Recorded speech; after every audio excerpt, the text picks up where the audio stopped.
Welcome to the Retirement Plan Playbook with Brent Pasqua, Matthew Thiel, and Joshua Winterswike from RPA Wealth Management.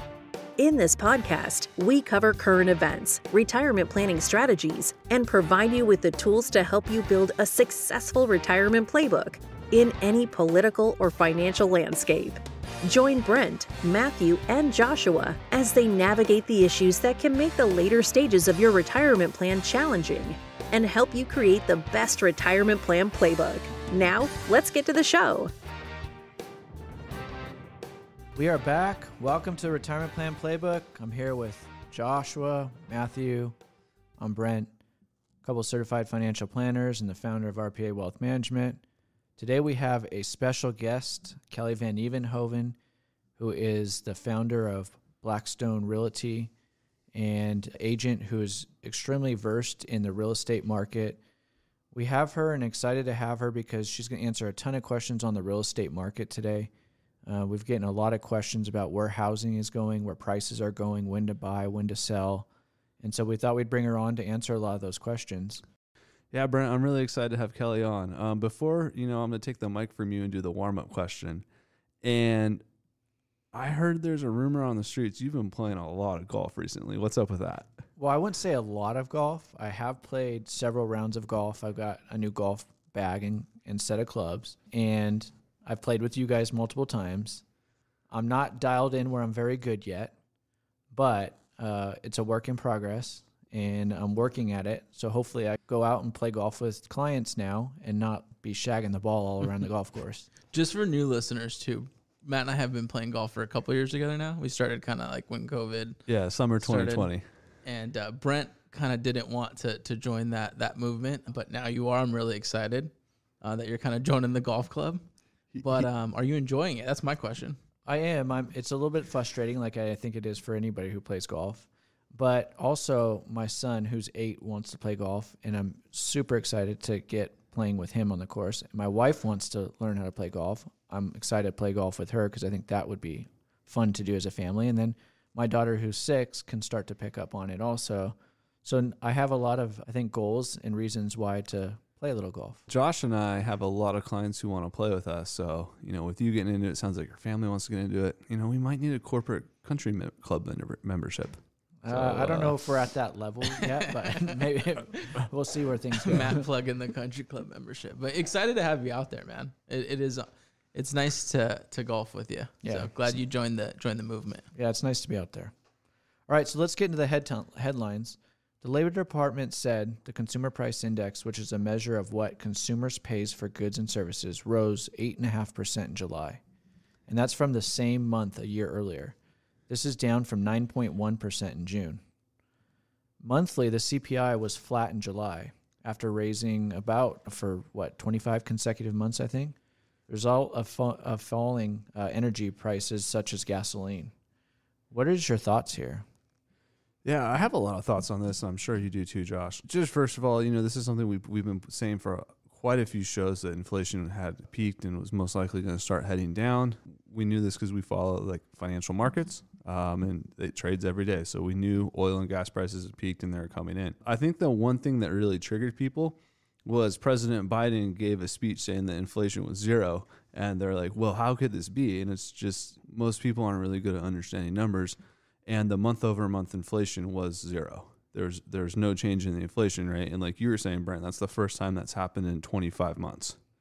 So that's a really long time, and that's a positive sign that it was zero. So what that means is prices didn't rise from June to July. They stayed the same. And why do we think that's happening? Oil and gas prices fell. It probably would have been negative if it wasn't for rents. Demand's lower, right? And that's what's driving some of these prices to come down. I think it's positive. Markets reacted positively to this news as well. I don't know if I'm as excited, though, with the headline. Just my take on it is just because there is still a lot of demand. Unemployment's still really low. Wages are still good. So although it's good news, we're headed in the right direction. We might have peaked here. I just don't know how fast it's going to continue to fall. I agree, Josh, and I don't think we're out of the woods here on the inflation story. I definitely think it peaked. So it was at 9.1 or something, Brent, in June. That's correct. 9.1. Yes, 9.1. I think that'll be the peak for this like inflation cycle. It shouldn't go much higher than that. But I think the Federal Reserve is going to have a really tough time breaking it down below the 5-6% level. Was there a lot of predictions that it would happen this fast? For people who follow financial markets, yes. For people who have takes on TikTok and Instagram and Twitter and, your gardener, no. They're saying it's going to, be 10, 11, 12, 15%. And, there's going to be hyperinflation and dollars are worthless. And that just wasn't true. And to me, I don't know if it's even considered fast. I mean, we've kind of been in this upward trend of inflation for a while now. So good news that we're finally seeing hopefully a peak. Yeah, hopefully better times are on the horizon. Yeah, absolutely. I'm happy that we were able to call this for our clients and give them actual good information here. I agree. All right, let's get into some housing facts. Zillow's June monthly mortgage payment was $1,613, up 62% year over year. Mortgage purchase and refi actively fell to its lowest level in 22 years. Sales of previously owned homes fell 5.4% in June. And home builder sentiment plunged in July to its lowest level since May of 2020. What's happening in the housing market? Yeah, so this is why we're excited to have Kelli on the show today, because to a lot of people, it looks like the housing market's rolling over. I know I was speaking to a client this week who was looking for out-of-state property. He wanted to purchase a rental out-of-state. He was looking in Oklahoma, another area, maybe Kansas or something. And what he was saying was him and his wife were looking for something and they were affordable. They're ready to pull the trigger, but then the prices started declining. And from the time they started looking to now, they're down to 10%. And he was working with a local agent out there who thinks they're going to fall another 10%. And so I think in certain markets right now, the housing market is just completely crumbling. There's a lot of uncertainty. Yeah, Rates absolutely. are changing that. And all of the data that we saw at the beginning of August from July just isn't good. Yeah. But it's not, really relatable to the rest of 2022 and the previous 2 years. Yeah, but at the end of the day, me, Josh, and you, we're not the professionals. So I'm really glad Kelli, with all her years of experience, is going to come on and answer a lot of questions for our clients. Me too. Yeah, I'm excited to have her. All right, let's get into the retirement planning corner.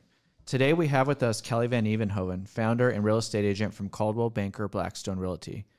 Kelli has been serving in the Southern California marketplace for over 2 decades and has closed over $300 million in real estate transactions. I personally have known Kelli for, over 20 years now? Yeah. And we wanted to have Kelli on as we've been receiving so many questions regarding the real estate market. And we really wanted to have an expert on here to help us really figure out the answers to these questions, as obviously we know through the pandemic and now coming out of it, we're seeing and having a lot of questions in the real estate market. But as we get that kicked off, Kelli, why don't you tell us a little bit about what you do? Thank you so much for having me. So I help people buy and sell homes, essentially. And then I train other agents how to help buyers and sellers sell homes. How many agents do you have working for you right now? 167. How many new agents have you brought on this year? We're very selective on the new agent hiring process, but we're at, I think, 25 for this year. There's a big influx of people getting their real estate license. And how did you get into the industry? It's funny you should say that. It was actually my Aunt Cheryl was vice president of a local company, and she needed some help launching an office in Altaloma. Never heard of that. I was from Newport Beach, so she didn't tell me it was Cucamonga. But anyway, I came out here to help her temporarily, and I just found my passion.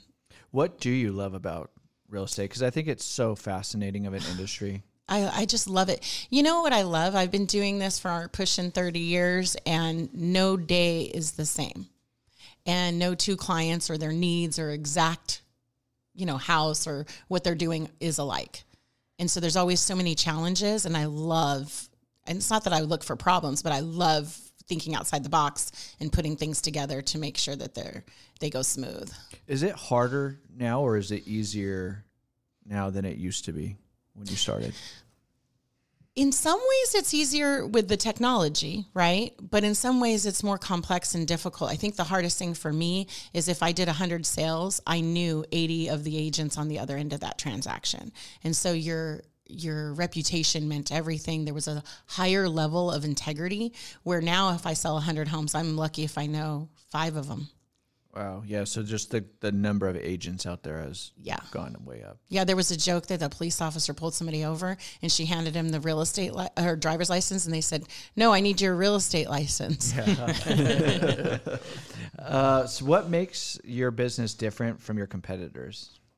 I think for us is that we strive for knowledge, wisdom. And so we're constantly staying ahead of the market instead of chasing it. So we're more like real estate consultants than an agent. I think that's what makes us different. And then because we work exclusively by referral, when you give me a client, I not only have to do a great job for that client, but if I don't impress you, Brent, then my business suffers greatly. Yeah. I think reputation is so important in so many industries now, and it's so important in yours also. Mm-hmm. One of the big questions I think that we've been hearing a lot about, and we wanted to know, because I think there's so many people that either weren't able to purchase homes during the pandemic because they just got priced out, or they sold a home and then they've been waiting. They've kind of played that game of, I sold it at a high price, how long until the market may be coming down? Mm-hmm. But how are interest rates really impacting the housing market right now with how much the feds have recently raised rates? Well, it's interesting because they raised them at the highest record, like 3 points inside of 30 days. It was so crazy. So that little blip in the market has happened. Now we're kind of, I think really, well, you know what happens with inflation. It's because of government spending, and then they have to implement policies to cover up the government spending. And so they were really trying to put a stop to the real estate appreciation. However, now you can get an FHA. Vance locked in yesterday for 4.5% FHA, 30-year fixed, no funny market. That's phenomenal.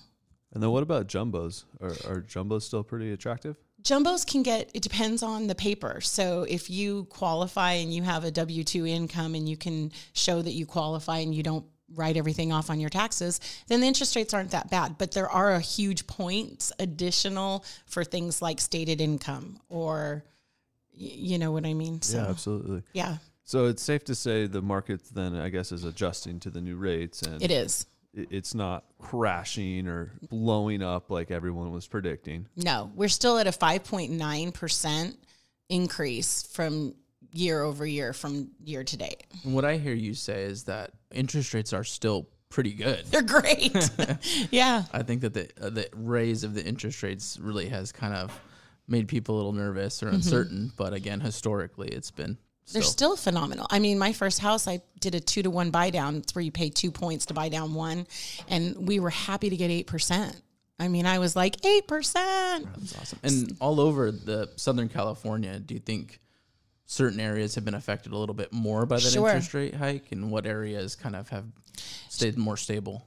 Well, you know, it's interesting. It's not necessarily area, because I spent 5 hours last week running analytics from all the way to Northern California down to Southern California. And I think there are spots that are in the middle of nowhere, we would say, that are certainly affected, right? Because it goes to jobs, what jobs are available for affordability. However, in our market, the difference is that people say, oh, these price reductions, we see price reductions. But when you really run the analytics, they had no business being at that price to begin with. Where the crazy market, I would literally come in and show comps and say, you should be at, the comps say 700, but I think you can get 725. And the seller would say, well, I want 750. And I say, well, let's try. And you'd get it. And then you'd have to counter no appraisal, leave your kid at the front door. We're going to, ransom them off. All this craziness, I think, is going to stop. And it's going to come to a more professional, calm market to where buyers can have choices and make educated purchases. The uniqueness is going away from the last 2 years. Correct. Are you starting right now to see houses sit a little bit longer? Those that need to sit. Before you could put the house on the market and not do your dishes, and they would sell, and people just ignored everything. Roof leaking, whatever, people would just be like, we can fix it. Now you're seeing houses like, for instance, any house that I want to buy seems to sell in a minute. So when I put a house on the market, if they're using me, we make sure that it's the best house the buyer has seen all day. That's my motto. It's like when a buyer walks into your home, they should say, wow, we haven't seen anything like this. however that is, whether it's one wow factor you have or that we've staged it or we cleaned it or did something. And so those houses are not sitting on the market. Is there anything else different too about what's happening right now in the housing market versus where it was a year ago when it was so crazy? Well, yes. And it's more of that. Like, for instance, buyers would purchase houses without that they shouldn't be buying. They shouldn't, because everybody says, when should I buy? I want to time this. I want to time that. And I always say, look, here's the thing. Date the rate, marry the house. So you should pick the house no matter what the rate is, as long as you can afford it. You know, I'm not an advocate for people getting into an adjustable situation that they can't afford if it does adjust. I'm not talking about that. I'm talking a straight rate. And buy well in every market. So first and foremost, of course, is location. And that's going to be dependent on your affordability, of course, but buy the best location in the area you're looking in.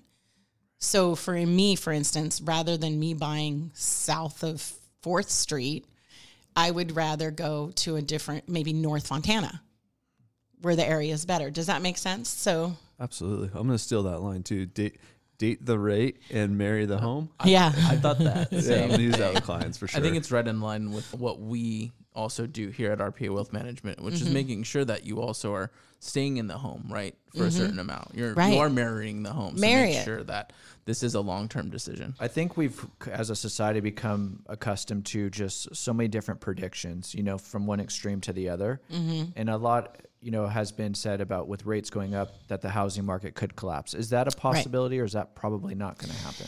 Well, just based on economics, the law of economics, supply and demand is the number one factor. And so when I ran those analytics I told you about, we have an absorption rate of 1% in all our areas, okay, surrounding us.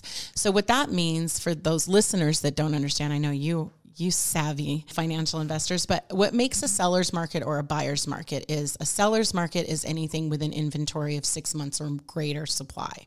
So that's the absorption rate is 1% equals 1 month. Buyer's market is anything over 6 months. A seller's market is 6 months or less, right? We're at a 1 month. So it's an extreme seller's market still. Now, what has been a phenomenon over the last years is that it was a seller's market, no doubt, but the temperature for a buyer or the conditions for a buyer were stellar, like getting 2.9% interest rate. So it caused a little frenzy that we hadn't seen since the data goes back to 1958 that I study. So that is what has been so different. Did I go off the question? No, you're great. Did I go off the reservation? No. Okay. Yeah, go ahead. I think that just what you're saying here too is there was positive factors for both the buyer and sellers, right? So just a really attractive market for anyone into real estate. And the pandemic kind of enhanced that as well with people's savings rates that were up and they were in better financial situations and staying at home, not spending so much more money. So they wanted to go out and buy homes and it was good for everybody. Right. Which was what they should be doing all along. Sure. And then I think a lot of people predicting a collapse probably remember 2006, 2007, 2008, 2009, when the market was collapsing by 30, 40%. Yes. That was generational. Yes. That's not happening again. No, it's not, because a lot of that was, well, this last collapse that you're speaking of in 2008, 9, all that time was based on a very poor lending market. You know, I don't want to say anything that sounds I don't mean this to sound away, but somebody that is like, for instance, your gardener buying a $1 million house, maybe they didn't qualify for that.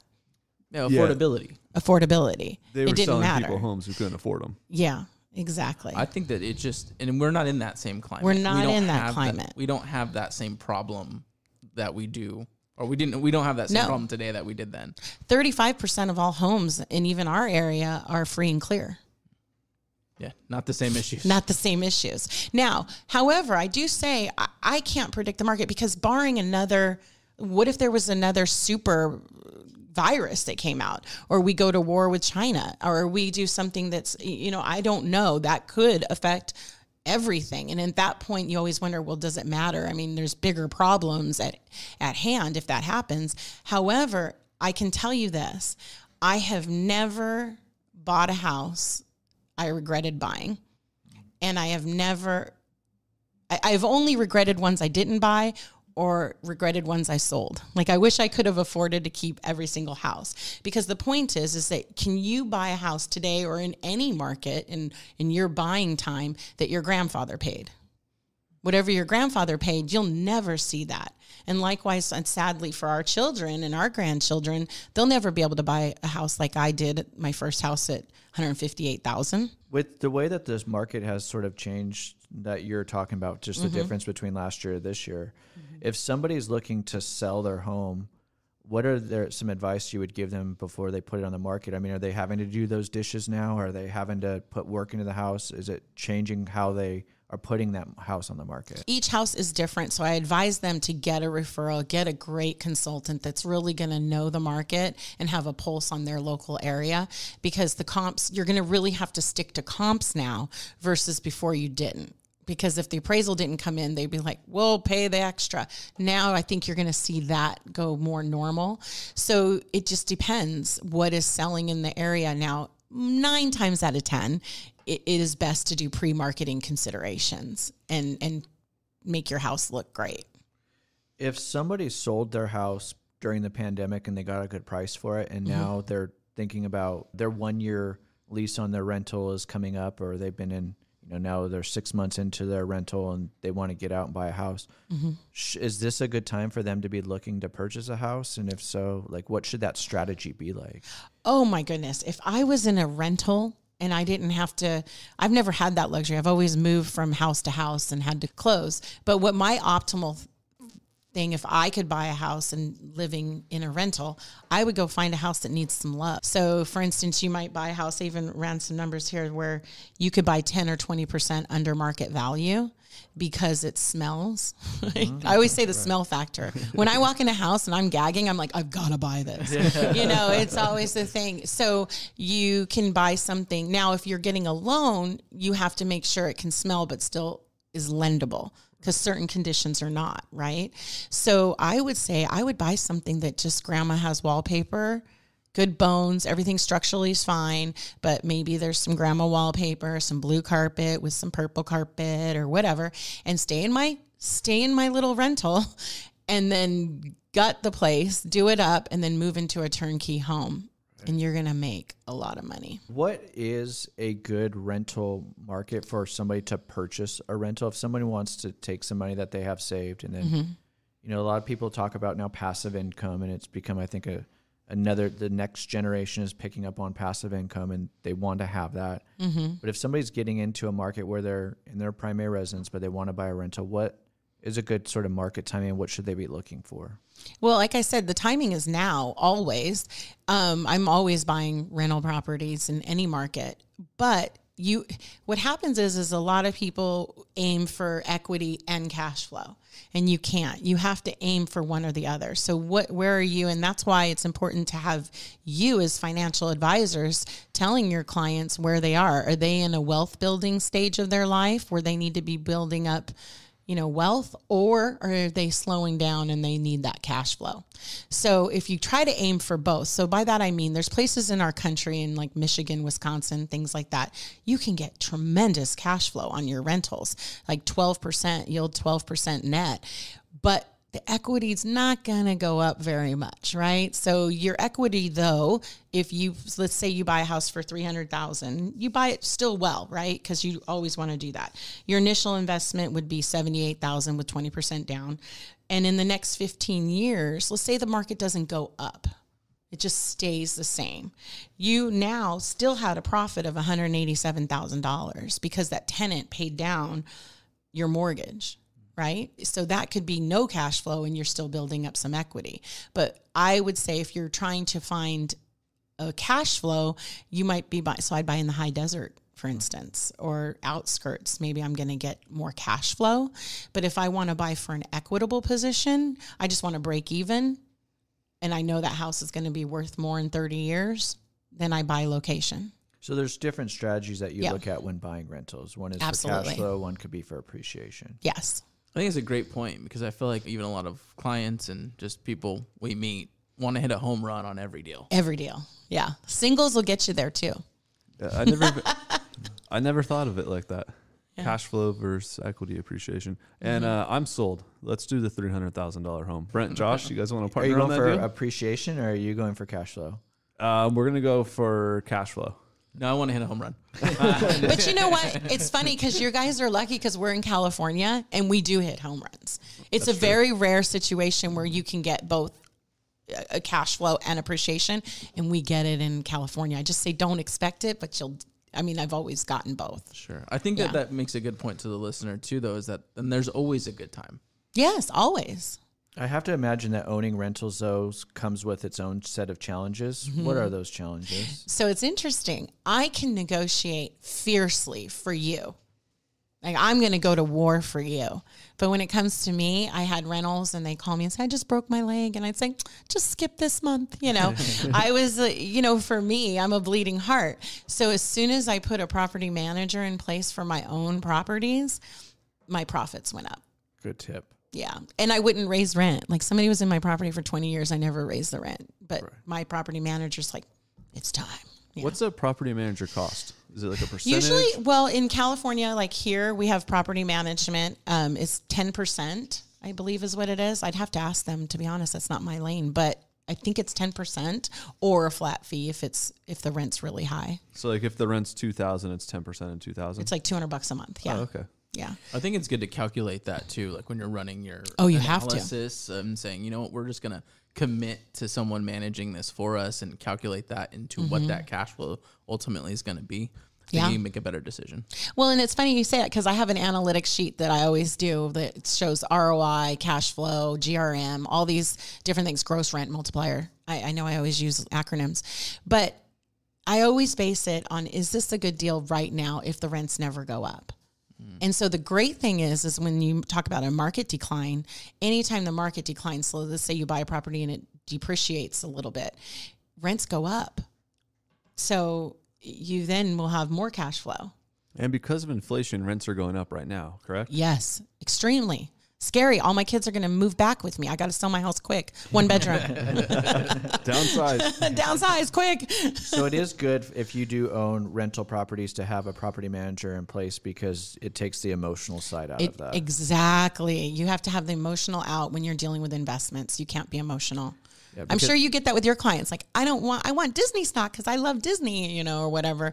You probably should buy the stock that's making you the money, right? Yeah, and we see it with clients that own rentals too, where they haven't raised the rent on those properties in 5, 7, 10 years, and they're just more worried about losing the renter, or they built a relationship with the person renting the home, and they don't want to raise it on them. But at the end of the day, you're not getting fair market value for your rent, and your net return isn't what it should be. No. And then that's not helping your family or your big whys or your goals. So that's why getting that little separation, that buffer, is so important. So we talked a lot about real estate. And you obviously know that we're retirement planners here. What does your perfect retirement look like? Well, my perfect retirement is still going to be doing something real estate related, of course, because I love it. My new thing now I do more is flipping, and it's because I love redesigning a house. Like, I love walking in a choppy house and opening it up and kicking down walls and having my contractor say, you just put a hole in a bearing wall. Oh, okay. Well, maybe we can put that back, but I love that aspect. But my number one thing is 80% of my time I'd like to be philanthropy of some kind. Really serving. So when you walk into a home, one more question about flipping. I mean, when you walk into a home, can you already see what you could do with it? Yes. Every time I walk in. Now, sometimes you change your mind because the contractor says that's really ridiculous. Sometimes you can adapt. You have to be flexible and adapt. But yes, and I love it. I love older homes for that reason. Okay, so if a listener wants to get in touch with you, what is the best way for them to reach out? So they can call at 909-463-3377, and that's our team line. So no matter who's on vacation, who's off, it always is forwarded. You're brave. Why? Giving out your phone number. We have so many listeners. Your phone's going to be ringing off the hook. Oh.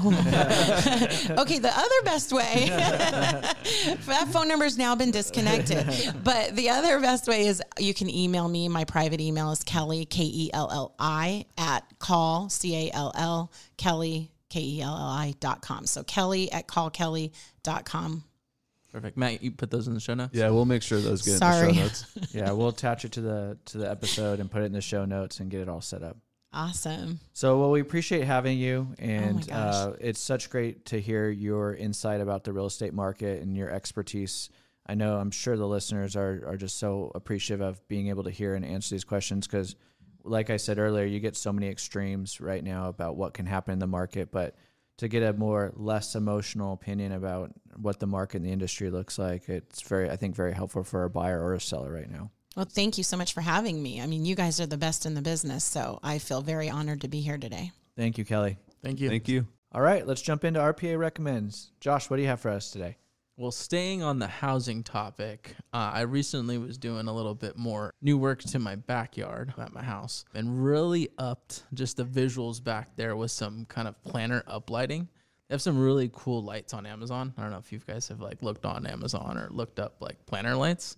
A lot of options, but definitely gave my backyard a pop. So really excited with those. So if you need a refresh or kind of quick, easy improvement to a front yard or backyard, look up some new LED lights on Amazon. Maybe you could post a picture when it's done on the Retirement Plan Playbook Instagram. Yeah. Or on a company Instagram. That way we could see what the finished product looks like. Yeah, absolutely. It just, it really made it a lot nicer back there. Just with a couple simple lights that I bought. Nice ambiance. Yeah, absolutely. All right, I'm going to go to Topgolf today. So there's a Topgolf just opened in Ontario, and I went there for a business networking event. Great spot. Definitely a day event, though, for me. I don't think I'd go there at night, but really fun. It's not like real golf. You're just kind of swinging the golf club and chatting with people. There's food, there's drinks, a cool atmosphere. And it's nice, too, for this area. It's a nice establishment. Yeah, it's like bowling, but for golf. Yeah, but it's brand new. The TVs are nice. Probably a cool spot to watch a game, too. How's the food? It was all right. Yeah. First time there? I went in Vegas, but I don't remember it. Very nice. I'm going to stick on the housing also, or something that's related to housing since we had Kelly on. And it's actually one that came from my wife. She wanted me to let the listeners know also that Christmas time is coming fast. And instead of standing on ladders trying to hang your own Christmas lights, book the people to get your Christmas lights hung on your house early.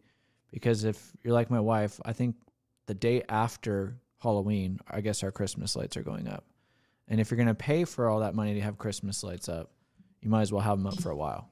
Oh, that's serious, dude. You got to wait till after Thanksgiving. You need to get them done Thanksgiving weekend. No, that's not happening in our house. I don't book it, but she already booked it, and that's November 1st. I think it's a good tip, right? Yeah, Be that's a good early. tip. Early bird might even get a discount for booking early, right? Right. A lot of people waiting to the last minute. And if you're looking for someone to do this, I use a service like this myself. Reach out to Brent or I, because we definitely will give you a referral of a really good company that we know that does the lights. So I'm Good- just good not tip. ready. I'm not ready to think about Christmas yet. I'm not going to stand on a ladder come November, and I'm not going to stand on a ladder at any time. It's just not for me. Oh, dude, I'm too old for that. Yeah. Like I could barely walk across the street, you know? I can't hang a picture on the wall, so trying to hang Christmas lights, good luck. I don't even own a ladder. See, that's why the light thing was easy for me. I just threw them in the planner and made it look better. All right. So as advisors, we love helping people. That's why if you'd like to schedule an appointment with any of us, please go to rpawealth.com and schedule a complimentary consultation. You can also download our ebook from our website. And if you'd like the show notes, please go to retirementplanplaybook.com. You can also follow us on social media, Facebook, LinkedIn, Instagram. But as always, thanks for listening. Thank you. Thank you.